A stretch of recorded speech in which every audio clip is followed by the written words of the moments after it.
aujourd'hui, on va parler de deux livres qui m'ont énormément fait du bien.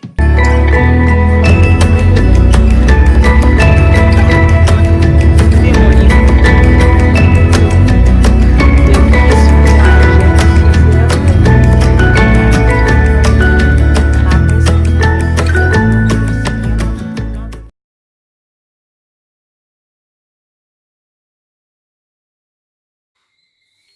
Hello tout le monde, donc nous revoici encore pour une nouvelle vidéo et aujourd'hui en fait je voulais parler une nouvelle fois de l'hypersensibilité. Donc je ne sais pas si vous avez regardé la dernière vidéo, mais c'était l'hypersensibilité, mais c'était plus mon histoire, on va dire ça comme ça, comment moi j'ai découvert que j'étais hypersensible.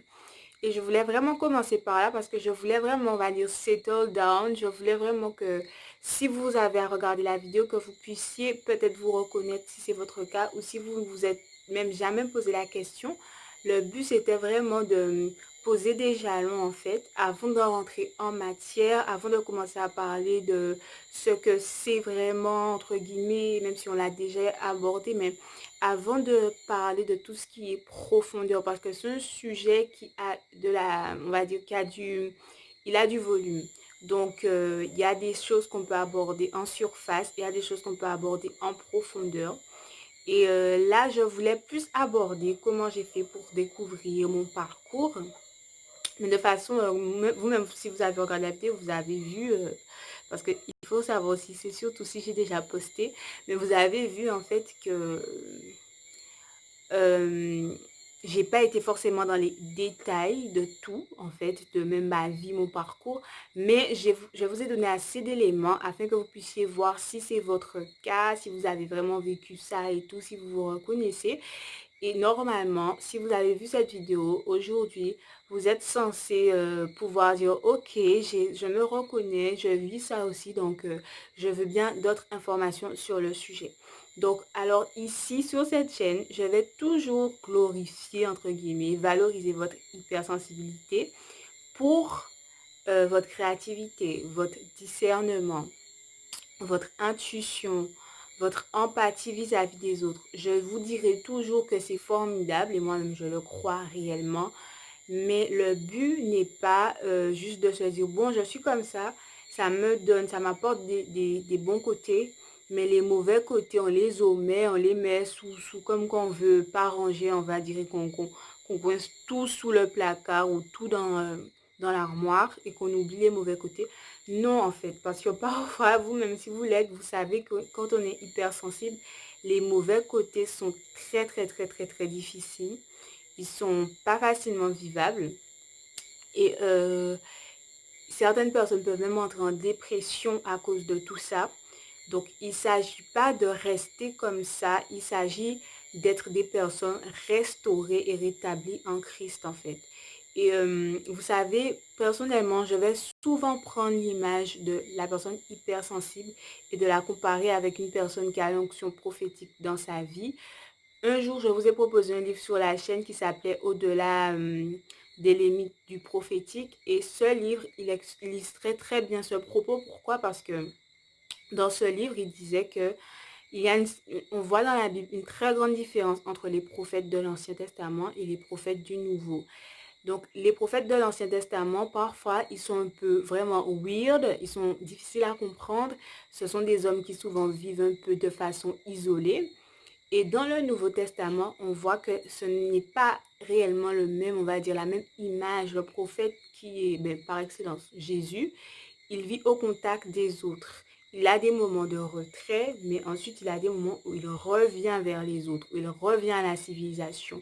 Et donc on voit que c'est une personne qui est équilibrée, si on veut dire ça comme ça. Donc il est plus, il est plus question d'être comme Élie, très à fond, de rester seul dans son côté. Il est question maintenant de vivre dans l'équilibre. Les personnes qui, si vous pensez avoir une onction prophétique dans votre vie, il n'est pas question de vivre seul dans son coin comme un ermite, sans église en fait. Vous êtes appelé à apporter des choses dans l'église, à faire une différence même dans votre église. Donc, il faut être restauré, même si on était blessé par son histoire, par sa famille, etc., etc. par son église ou je ne sais quoi, il faut être restauré. Donc là, je m'éparpille, mais on va tout de suite passer au sujet qui est le 100 Kesako hypersensible tips dans la vie de tous les jours. Donc, je vais vous proposer des choses, des astuces que vous pouvez mettre en place dans la vie de tous les jours. Donc, je ne sais pas si je ferai 2 parties à la vidéo parce que c'est vrai qu'il y en a plusieurs. En tout, je crois que j'en ai mis 12. Donc, je ne sais pas si je ferai 6 ou si je vous dirai tout aujourd'hui. Mais en tout cas, en tout, il y en a 12. Donc, le premier, en fait, c'est identifier qui on est. Donc, je vous en ai parlé un peu dans la dernière vidéo. Il est très important quand je vous disais que au fur et à mesure que je grandissais et que j'avançais, j'apprenais à me découvrir, à me connaître. Avant même de savoir, de faire des recherches, de savoir comme psychologie, on identifie ça. Non, j'apprenais à me connaître, je posais des questions à Dieu, je priais. Je voulais vraiment savoir qui j'étais en fait. Donc ça passait par tout, ça passait par les petits tests qu'on fait parfois dans les magazines.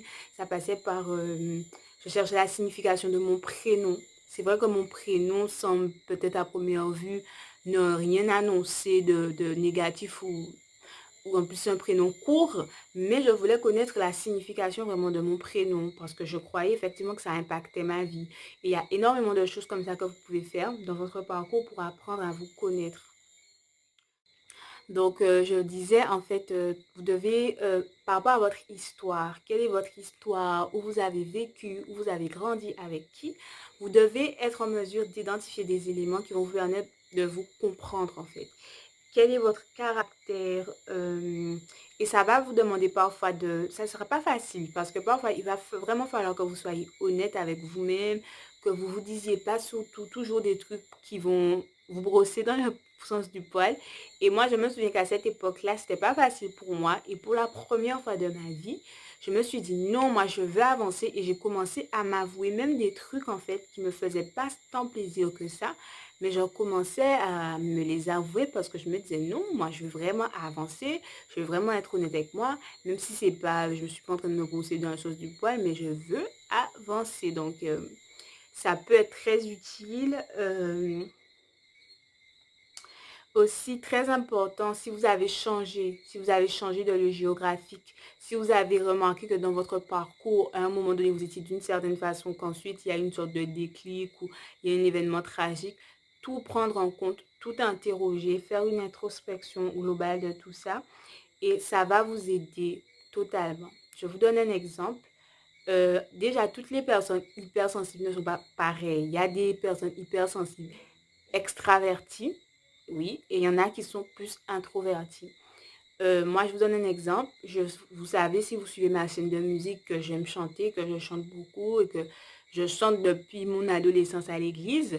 Pourtant, en fait, souvent quand les gens me rencontraient, la première fois en tout cas, ils ne savaient pas que je chantais et du coup, ils n'imaginaient pas que je chantais. Et très souvent, parfois, quand certains me connaissaient, me côtoyaient sans savoir que je chantais, ils n'imaginaient pas ça pour moi, en fait. Ils n'imaginaient pas ça pour moi. Et si à cette époque, je n'avais pas déjà été assise dans mon appel, si je n'étais pas sûre de mon appel que Dieu voulait que je le fasse et que je n'étais pas sûre de moi par rapport à ça, j'aurais pu me laisser influencer en fait. Parce que parfois, quand c'est des remarques, ah oui, mais toi tu chantes, comment ça se fait? Pourtant, on a l'impression que, je vous assure que c'est très décourageant. Mais il faut que vous sachiez qui vous êtes. Il faut absolument que ce travail soit fait. Comme ça, vous savez qui vous êtes. Parfois, on peut être aussi hypersensible, mais ne pas être timide. Et tout ça, ce sont des différences. L'introversion, l'extraversion, être timide, plus être craintif par rapport à quelque chose. Parfois, vous pouvez avoir une phobie de quelque chose. Il y a certaines personnes, quand ils étaient à l'école, ils avaient peur d'aller au tableau, de se tromper. Mais ce n'était pas forcément de la timidité, c'était plus un traumatisme autour d'une action ou une crainte autour d'une action spécifique. Et il faut pouvoir identifier tout ça. Est-ce que vous aimez danser? Peut-être que vous êtes hypersensible, peut-être que vous êtes timide même, mais que vous aimez danser en fait. Et il faut savoir aussi se l'avouer en fait, parce que souvent quand on est timide, on va vouloir nous coller des étiquettes. Ah ouais, mais toi, t'aimes pas danser, tu sais pas danser. Alors que parfois, le timide, parfois, il est craintif de s'exprimer, mais à l'intérieur de lui, peut se passer énormément de choses.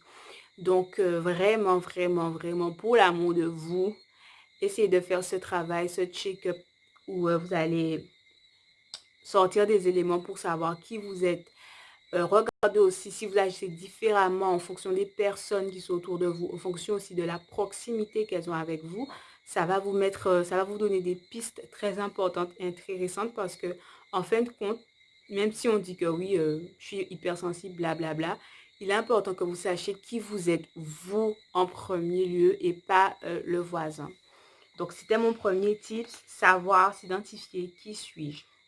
Le deuxième, c'est au niveau des small talks. Il va falloir s'y mettre. Je sais que souvent les hypersensibles ont peur des small talks. Alors les small talks, c'est les petites conversations très rapides qui peuvent être très superficielles, qui n'ont pas forcément un sujet profond que les gens prennent à la fin des cours, qui prennent à la fin de l'église sur le parvis ou dans le parking et tout, ou après un concert. C'est voilà, ces petits chit-chats très rapides qui se font et parfois les hypersensibles en ont horreur et encore plus avec les gens qui ne connaissent pas. Mais vraiment, il va falloir s'y mettre. Moi, je me souviens que j'avais très peur des small talks et je les aimais pas. Et dans mon adolescence, j'avais commencé à faire des efforts. Tout simplement, j'avais identifié où j'étais culturellement. J'avais identifié les choses en fait qui a trait à la culture jeune et qui fait que parfois on va pas dire beaucoup de choses, mais le simple fait que je vais utiliser certaines onomatopées qui sont tendance ou qui sont dans les langages jeunes, je serai amène de me connecter avec eux aussi, de discuter, même si c'est un small talk, et ça va déjà casser la barrière. Je vous assure, par exemple, il y a quelque chose, j'ai rencontré un jeune que j'ai rencontré, bon, ça fait déjà un moment, ça fait plus d'1 an, mais c'était une expérience qui m'était arrivée, où j'ai rencontré un jeune, et pour me connecter à lui, tout simplement, j'utilisais des mots de jargon qu'on utilise en ce moment, c'était quoi? C'était wesh. Aujourd'hui, c'est ça les mots de jargon un peu que les jeunes utilisent, c'est quel bail, wesh et tout. Et juste utiliser les mots comme ça va vous permettre de vous connecter. Pourquoi? Parce que ça fait partie d'une culture, que ce soit une culture urbaine, que ce soit une culture créole, que ce soit une culture congolaise. Quand j'étais, à un moment donné, j'ai fréquenté des personnes de culture congolaise. Et j'avais du mal à me connecter au début avec eux parce que je ne connaissais pas des petites choses comme ça de leur culture qui me permettaient d'établir le contact. Après plusieurs temps avec eux, j'ai compris en fait comment ils parlaient, j'ai compris comment ils communiquaient et ça m'a permis de reach out to eux et ça m'a permis de communiquer avec eux. Donc les small talks, n'ayez pas peur des small talks. Et si vous ne franchissez pas l'étape des small talks, ce sera très difficile pour quelqu'un de commencer à vous parler d'autres choses dans sa vie, de choses plus profondes parce que autant pour vous, les small talks ne sont pas importants et c'est plus les conversations profondes qui sont importantes, autant pour les autres. Alors, ils peuvent pas évoquer des choses profondes avant d'avoir réussi à établir un premier lien. C'est comme si vous voyez les choses profondeur pour aller au superficiel et les autres voient les choses superficielles pour aller aux profondeurs. Donc, finalement, personne n'a vraiment raison ou tort, mais il faut juste apprendre à faire le pas vers l'autre et ça va vous aider. Les small talks, ça s'apprend, on peut s'entraîner, ce n'est pas insurmontable. Le troisième tip que je voulais vous donner, c'est de vivre dans le physique. Ok, donc les hypersensibles, encore une fois, vous le savez, normalement, vous l'êtes aussi. Vous avez cette fâcheuse tendance à être plus dans le spirituel. Donc là, je ne parle pas du spirituel en termes chrétiens et tout. Je parle vraiment dans le spirituel dans le sens où vous aimez les activités de réflexion, les activités de l'esprit, les activités de pensée. Vous êtes tout le temps parfois dans l'irréel, dans l'imagination. Et en fait, souvent aussi, le défaut que vous allez avoir, c'est que quand vous allez être dans un passage de votre vie très difficile, une dépression, un mal-être, vous allez vous enfermer et couper toute communication avec énormément de personnes autour de vous. Donc, je ne sais pas si ça vous parle, mais souvent, c'est des choses qui arrivent aux personnes hypersensibles et il ne faut absolument pas. C'est vrai que les moments difficiles, c'est pas évident, mais il faut que quand vous êtes dans un moment difficile, essayez de rester en communication avec vos proches, essayez de rester en communication avec vos amis. Parce que malheureusement, la plupart des autres personnes n'ont pas forcément cette attitude. Quand ils sont dans des difficultés, ils continuent à rester en communication. Donc souvent, ça va être pris pour ce que ce n'est pas, justement. On ne comprendra pas que vous étiez dans un moment de dépression, dans un moment d'amertume, dans un moment de détresse. Souvent, les gens ne le comprendront pas parce que justement, ils ne comprennent pas comment ça se fait que vous allez mal, que vous êtes amis, mais que vous n'allez pas vers eux leur expliquer les choses. Donc, c'est très important de rester en communication, même dans les tempêtes, même dans les moments de désespoir. Restez en communication avec vos proches, avec vos amis, avec votre famille. Restez en communication et soyez plus dans le réel et pas l'irréel. Alors, le quatrième tip, c'est vivre le présent. Donc, celui juste avant, le troisième, c'était vivre le physique et celui-là, c'est vivre le présent. Vivre le présent, comment ça? Alors, souvent aussi, vous avez cette fâcheuse tendance à être dans le passé ou à être dans le futur. Donc, à anticiper, à regretter, mais souvent, la chose qui est la plus difficile pour vous, c'est de vivre dans le présent, la situation même qui se passe maintenant. Essayez de vivre dans le présent. Quand vous voyez que vous commencez à penser au passé, je sais pas, dans votre tête, faites une sorte de ralliement, une sorte d'association passé égale croix, futur égale croix, et essayez de plus en plus d'être dans le présent parce que les choses bougent dans le présent, les choses se passent dans le présent et il vous faut profiter de votre vie au présent. Parfois, vous pensez, je sais que les hypersensibles peuvent être parfois très nostalgiques, mais votre vie n'est pas, ça c'est bateau, mais c'est la vérité. Votre vie n'est pas dans le passé et votre vie n'est pas non plus dans l'anticipation, toujours dans le futur parce qu'au final, vous ne contrôlez pas le futur. Votre vie, c'est aujourd'hui, c'est maintenant. Donc, il va falloir jouer, rigoler. Vraiment, je dis jouer parce que parfois, en fait, on voit pas non plus la dimension jeu de la vie, la dimension fun de la vie. Il va falloir commencer à jouer, à voir la vie vraiment comme, comme un moment agréable que vous pouvez passer dans le présent. Euh, le cinquième point, c'est balance corps, âme, esprit. Souvent, vous avez les hypersensibles, un déséquilibre énorme. Vous êtes souvent dans les activités de l'esprit. Donc, tout ce qui va nourrir votre esprit et même parfois tout ce qui va nourrir votre âme. Mais parfois, vous n'êtes pas dans les activités du corps. Il faut faire une astuce. Répertorier toutes les activités que vous faites en général, toutes les activités que vous aimez faire et essayer de les mettre dans 3 colonnes, genre, je sais pas moi, sport, c'est corps, c'est sûr, danse, c'est corps. Ensuite, vous mettez les activités qui renvoient à l'âme, vous les mettez au niveau de l'âme.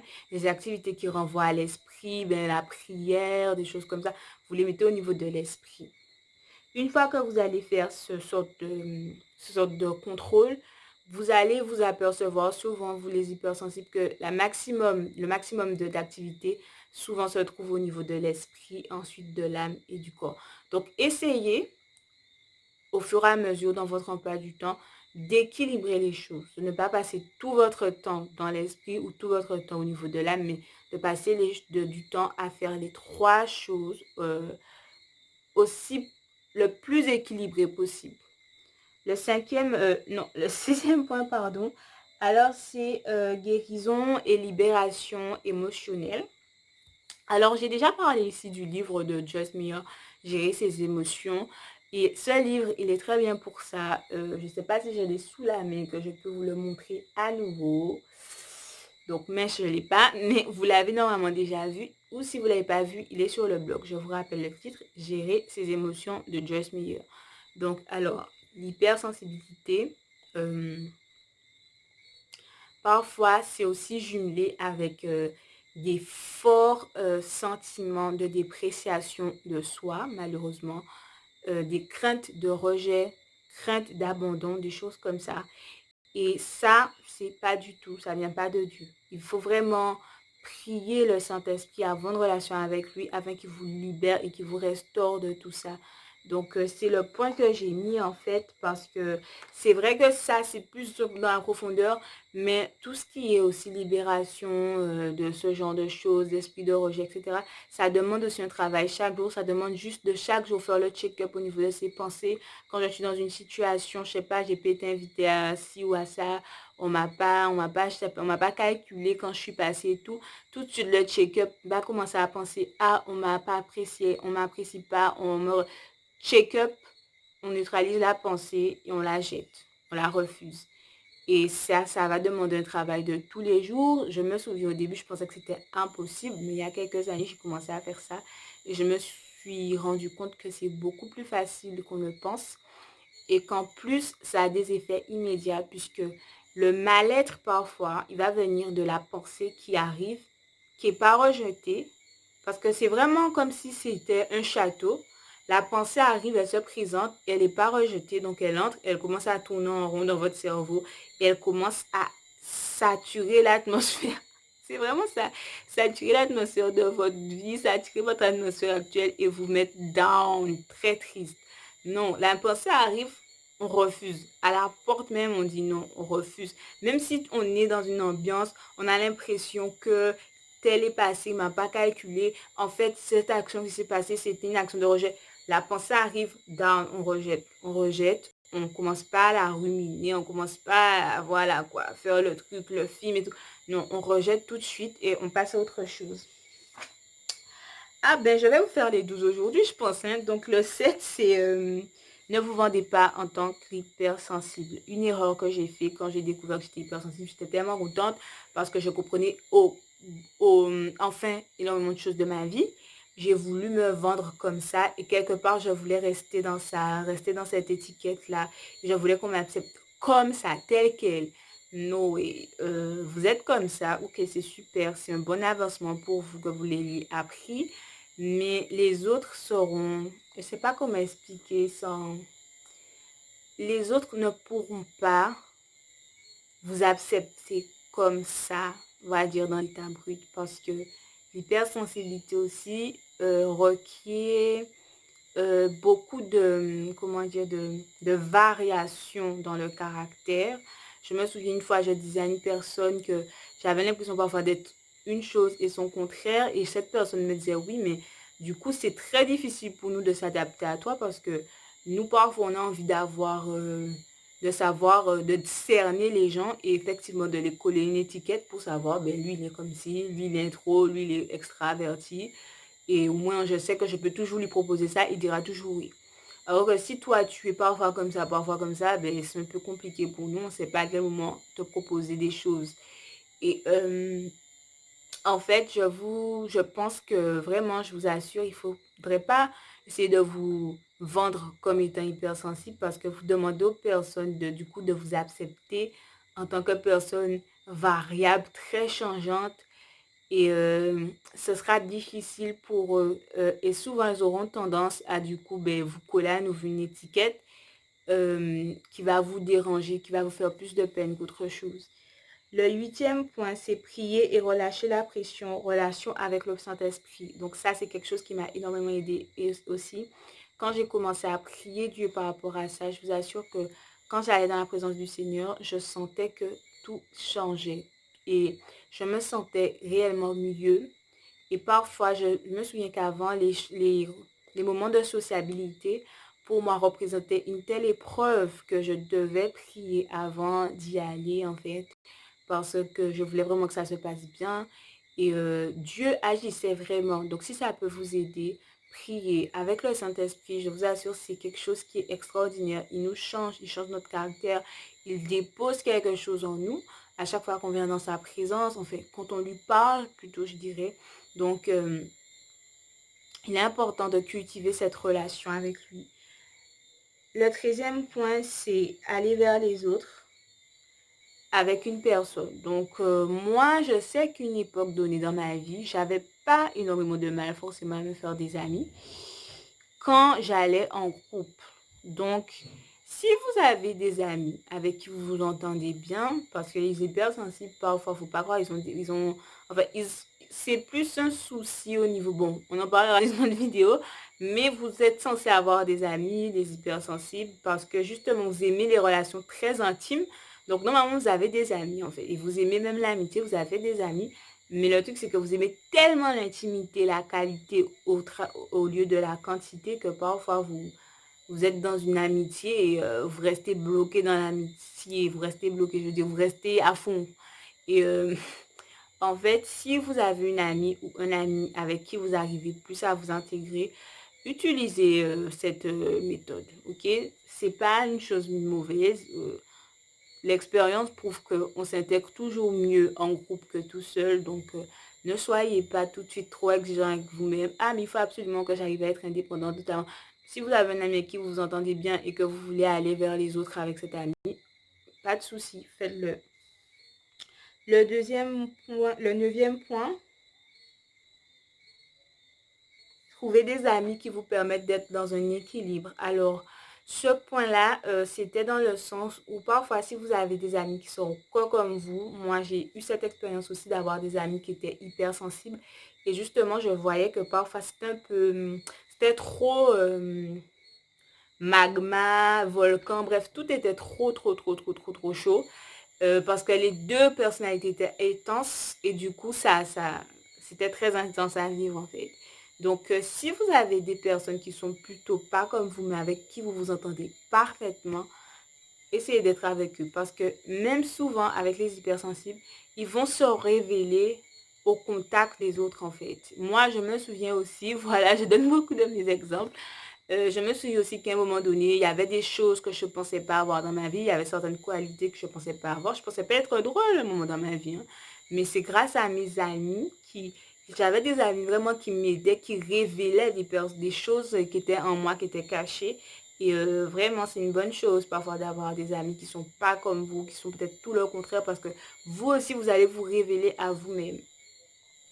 Le 11e point, trembler mais oser. Ça fait peur, c'est difficile, mais essayez d'aller vers les autres autant que faire se peut. Essayez de sortir de votre zone de confort. Essayez d'imaginer que votre vie peut être différente, que vous pouvez ne pas vivre dans cette introversion, dans cette hypersensibilité, ou parfois vous fermez malheureusement aux nouvelles relations.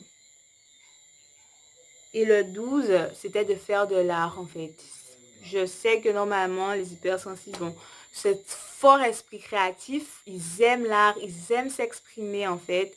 Donc, faites de l'art, faites de la photo, faites de la danse, faites du théâtre, faites du dessin, de la peinture, du chant.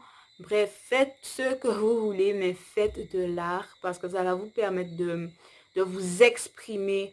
Moi, quand j'ai commencé le chant, je vous assure que c'était genre libératoire pour moi parce que et même aujourd'hui, quand je chante, je m'exprime d'une façon, vraiment, j'ai l'impression que je suis libre, que j'ai le droit de dire ce que je veux, comme je veux, de la façon que je veux, avec l'intensité que je veux, avec le ton que je veux.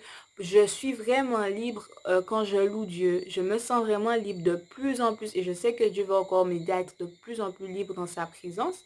Et je vous assure que, en fait, l'art, c'est quelque chose qui nous aide à nous exprimer et à quelque part aussi à nous libérer. Donc, n'hésitez pas, faites de l'art pour que votre créativité puisse s'exprimer. Normalement, les hypersensibles, vous avez un trop plein de créativité qui ne demande qu'à sortir. Donc, allez-y et vous allez voir les belles choses que vous allez créer.